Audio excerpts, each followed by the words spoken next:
closer, just to people that are not too sure of you. Yeah, County Derry man. I'm a County Derry man originally from Mahara, Aye. the bottom of Glen Pass, from a family of 8 children, 4 boys and 4 girls. And where are you living still in Mahara? No, I'm in Derry.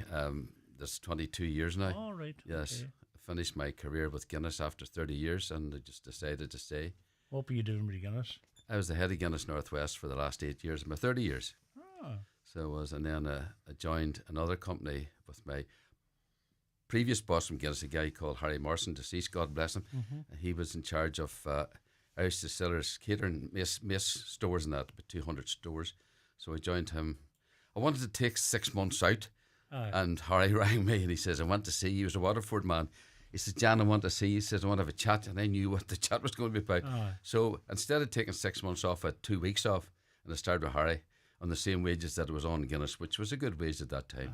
But he's a lovely man. Fond memories of him, and sadly missed. And you're fully retired now, are you? Not at all. No? No. I'm still doing bits and bobs, but what I am doing, Paul, is writing my autobiography, my life story. This is a good one because you took me by surprise here when you described this. Tell us, go on ahead, tell us about the book, anyway, first of all. Well, the book's about me, and it starts off, I was 5 years of age, and it takes me through now, I'm in my 70s. But I have to say, it was, whenever I read through it again, it was a most eventful life. And 2 ghostwriters have actually read the script, and they've said, my God, man, you've the potential here of a bestseller.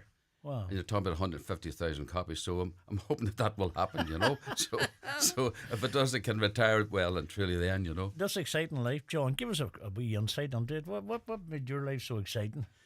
Well, I suppose I was always looking forward to better myself. We come from a poor family, but a very lovable family.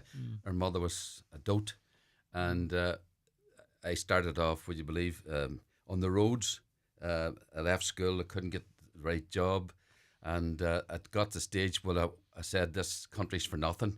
I was 17 and a half, and I just couldn't get the job that I had for my qualifications at that time.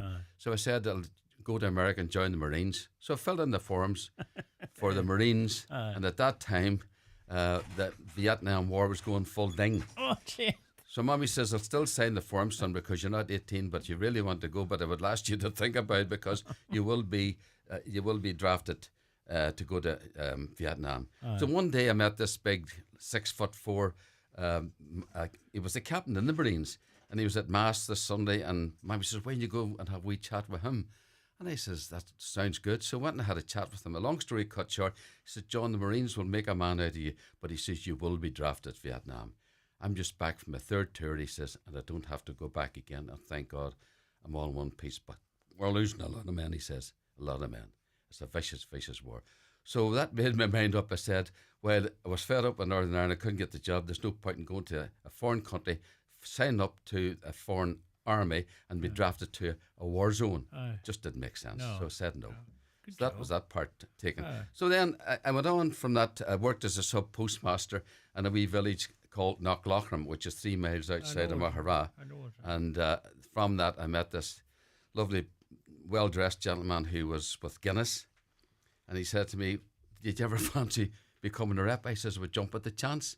So anyway, the time come around, and there was a vacancy. I signed up for it, and I became the first ever trainee rep with Guinness Northern Ireland. Yeah. And from that, I had a wonderful career. I was promoted 4 times until I made the position of general manager, of which I loved, and I just was working ridiculous hours. But if you don't like it, you wouldn't have stuck it, you know. No, I don't So get that. that sort of took me into my 40s, 50, you know. So that's basically it in a nutshell, if you like. And this book, when it comes out, you're talking about a star-studded lineup coming to this book launch, hopefully. Yeah, well, people who will remember, Liam Neeson was an employee, the same as me in Guinness, early days, 1969 to be precise. He was a forklift driver, and I was the first ever trainee rep. We became very good friends, and then he broke my heart the day he said to me, "Hi, wee man, I'm giving this stupid old forklift job up." He says, "I'm going to give this acting a bit of a trip," was his exact words. so you come with me. You can sing. Very good. So I said, after that, I says, Liam, I've only one problem. I'm getting married in August, and this is May. And he turned around and he said to me, that's you, Sham. And that's use the word. My God. So from that, I sort of lost contact until about 3 or 4 years ago. We didn't have the mobile phones in those days, but he went off, and everybody knows he's now a wonderful, successful movie star. He has. He's an horror film out now at the minute, isn't he? Naked Gun he's done. Aye. And tell me, you think he'll pop along? Well, he said he'll certainly come along, but I also want to have Jean-Claude Van Damme there. Aye. Because Jean-Claude, I did him a big favour with the launch of his Old Oak whiskey about 2 or 3 years ago. And he said, I'll gladly come along, John. But I'm also rolling it in with there's 2 charities that I want to bring on board here so I can have these guys for free. One's Rona Downey's. I don't know if you know her. Roma, yeah. And she's got one for children with cleft palates. Yes. Which is, I'm actually a contributor to that particular charity. So I'm going to have her charity there, and also a good friend of mine from Derry, Richard Moore. Yes, I know Richard. The blind lad. From Children in Crossfire, yes. So if I roll in those 2 charities, I can get these guys to come for free. Right. I'd also like Daniel there, just to give a wee bit of local Irish to it as well, you know. Better man if he's available. And Phil Calder, of course, very friendly with Phil. Phil was so up here that's my plan. A couple of months ago, Phil was up here with us. That's right, I heard that, yeah. He was brilliant. Absolute gentleman. He is, of course he is. And you have recorded an album, and it's called Down Memory Lane My Way. Yes. My tribute to my beloved mother. There's an introduction. You have 15 tracks in it, say. 16 tracks. We're going to hear one now.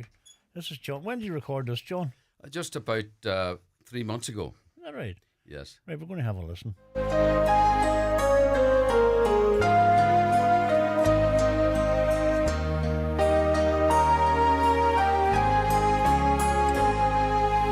Everybody needs a little help sometimes. No one stands alone. Makes no difference if you're just a child like me, or a king upon a throne. For there are no exceptions. We all stand in the line. Everybody needs a friend. Let me tell you of mine.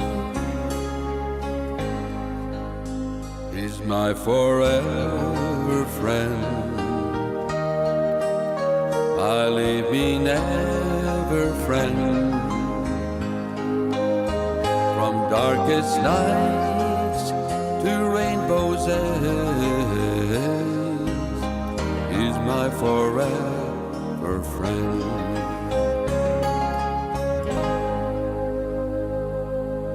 Even when I walk away, he cares for me. His love no one can shake. Even as I walk away, he's by my side. With every breath I take. And sometimes I forget him. My halo fails to shine. Sometimes I'm not his friend, but he is always mine. He's my forever friend. I leave me never friend. From darkest nights to rainbow's edge, is my forever friend.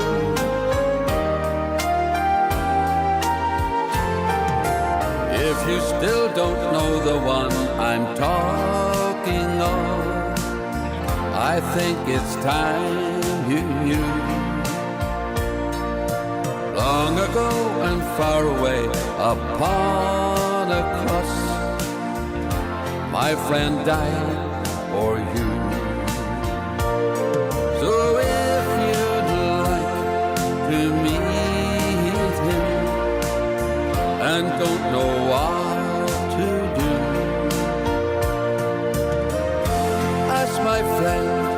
into your heart, and he'll be your friend too. He's my forever friend. I leave me never friend. From darkest nights to rainbow's edge, is my forever friend. Is my forever friend.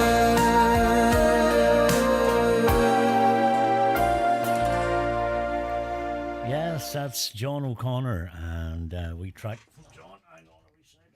We're all right. And that's your album, John, Down Memory Lane, and you have Red Rose Cafe, Court of the County, The Wonder of God. You have a brave lineup in that. There's a good lineup, yeah. What made you go for the album? Was it something you've always wanted to do? Well, down the years in Guinness, the company always sponsored different competitions, and one was a talent competition, karaoke. I judged at least 60 different talent competitions and was always the head judge because I love music and I knew what to look for and to do it fairly. And then somewhere along the line, there was 2 talent competitions. I entered the both and I won the both. Very and good. the one that comes to memory is, I'm not being big-headed about it, was Southport in England, where all the Irish Gaels get together every year. Northern Ireland, Southern Ireland, Scotland, Wales, and there's about 4,500 on site. I'll be there. I'll be there in a couple of weeks' time at Southport. Will you? I have an aunt lives there, but we're calling over. Lovely. Lovely part of the country now. It's a lovely Beautiful. part of the country. It definitely is, yeah. But I look at your album here, and inside now it's a who's who. You're there with Brendan Gleeson. I see Phil Coulter's there as well, and Bill Clinton. Bill Clinton, to name but a few. And Liam Neeson's mommy's there, Kitty, is in that photograph with Phil Is that? Coulter. Yeah, Is that's that Liam. her? Is that That's right? Liam's mommy, although sadly she's deceased. That's 3 years now, you Oh know. God. Lovely, lovely lady. Absolutely lovely lady. Well, you fairly met them, Uh-huh. and you say what do you call him, Brendan Gleeson? You know Big him Brandon. fairly well. Oh, aye. Gentleman. Aye. Gentleman. He's done well for himself. He has indeed. He's done it in his own style too, you know. He's a big lad. I got a photograph taken with me, as you can see, he's about 6'2" and I'm 5 nothing. He's just a giant, but a lovely person, more importantly. He looks a nice man. I've seen him on TV. He seems to be affable enough. He seems to be easy to get on with. So anyway, the book, your plan is to launch an autobiography, get it finished. Now, and as you say, it's a lot of work in that, John. Serious amount of work. It's at the stage now where the proofreaders are reading it to hand it to the authors, the editors. Yes. And there's a massive amount of work involved in that. Because, I wrote this book knowing fine well it's going to have to be fine-tuned, as everybody does. You've got to hand it to the professionals. That's Otherwise, it doesn't reach the publishers. Yes. And once they put their ticket on it, then it's ready for publishing. So that's the way it works, Paul, you know. Did it take you long to sit down and write it? Or 5 years. 5 years. Well, in between times now, 3 years ago, I sadly had skin cancer and bowel cancer. But thank God I'm here to tell the tale. I was lucky enough to get Must saved. have got it early. Got it early, yes. Good stuff. Got it early, Good yes, stuff. indeed. Thank God. And I didn't need either chemo or radio or a stoma bag, you know. Oh, So God, I you was don't very worry. lucky, man. Yes. Blessed, as the man says, you know. Blessed. Yeah. And you call it just putting back a wee bit now, just. What?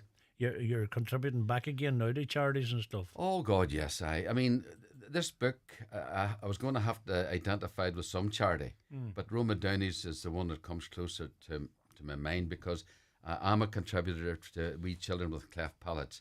As you can just think about what's life like for them, you know. That's right. They just go and hide. And then the other one is Richard Moore, as I say, who's a person I have a great fondness for. Yes. And he's a wonderful human being as well. He has. God he has. Almighty, like I He's mean. done some amazing work. As he said to me, John, I never cried once for my blindness, but my mum and dad made up for the crying. They cried for years. But he was blessed. He had to be blessed. It's funny, isn't it? Oh, It's strange. It is. It's strange, all right, but I mean, it shows that the power of God's there. Exactly. What do you do to relax, John? What's your hobbies? I'm a qualified weight training instructor. There's 40 years. I train in the gym, even at my age, 4 times a week. Do you? Yes, sir. My God almighty. And I used to train a lot of young bucks, but then I said, listen, you're in the gym and you're lucky to be there at your age. A lot of your friends are dead, kicking up the daisies. So I said, no, I'll just train myself. But that's what keeps me sane, you know. And if I didn't train, Paul, I can tell you, it would be hard man to listen to. Simple as. Very good. Keeping active is the main thing, John, isn't it? Exactly. And having the energy and the mindset to do it is more important. You know? That is important. Yeah. That is important. And many was in your house growing up? 4 boys and 4 girls. Because you're a big family too. Oh, aye. But as I say, we were a poor family, and we were blessed with the most lovely mother. And that's nice. Nice to have them memories, John. Well, I thought... Sorry. You're okay. You're okay. You're okay. Well, it's nice that you're remembering your mother fondly like that. That's lovely. And you've dedicated that album, dear. Yeah, not only that, Paul, but the books and is for her too as well. Oh, that's lovely. It's nice, John, did you have that? And we wish you well with that. Have you a name for the book yet? It's under wraps, but it's a very good, a very good name. But no, the publishers don't even know about it yet. When do you hope to have it out? Well, I'm not going to put any plans because there's a lot of. I mean, I've got to get the book finished first. That's the priority, and it has to be finished well. Yes. And then we bring on board the VIPs to see are they still going to come. You know, they're still going to come. Yeah. We're a bit worried about Liam Neeson to see different photographs of him there. One minute he looks healthy as a trout, the next minute he looks as if he's not too well. So I don't know who to believe with this AI business going on, you know. You see, you wouldn't know it's a real photograph or even not. Daniel, did you hear what he said there today? No. I'm very well. And there's summed up about Daniel on the internet. He's seriously ill. Can you please donate to his sickness? Oh, jeez. That's a true story. That must be a wind-up, but... Oh, so he was on there today to combat it, to say this is a lot of nonsense. I'm very well, thank God, and don't give any money to anybody. You know? He looks well, and I like him for it. But there's a lot of that nonsense going around. Oh, it's serious. It's serious at the minute. It's getting out of hand. Do you use the internet, Johnny? A big I user? would be. I would use the internet for different things, you know. I mean, I'm very much interested in bodybuilders and things like that there. Although when there was a bodybuilder, I met quite a few of them. I mean, I met Arnold Schwarzenegger, comes to mind, 1972. He won the Olympia for about the 4th or 5th time, which is the premier bodybuilding show in the world. Yes. And he was staying over in this hotel in East Belfast, and I met him at he did a sort of a display show before the show that night. And I said, are you happy enough? Oh, he said, very happy. He says, but the food in that hotel's crap. Here's me. I says, I would say so. But I'll tell you what I'll do. On behalf of Guinness Northern Ireland, I'd take you out for a meal to the best restaurant in Belfast. So I rang my boss and told him. So we took Arnie out for a meal. Gee. He ate for 3 men. And the meal for the two of us in 1986 came to £92, which is equivalent to about £900 today. I'd love you in Guinness then.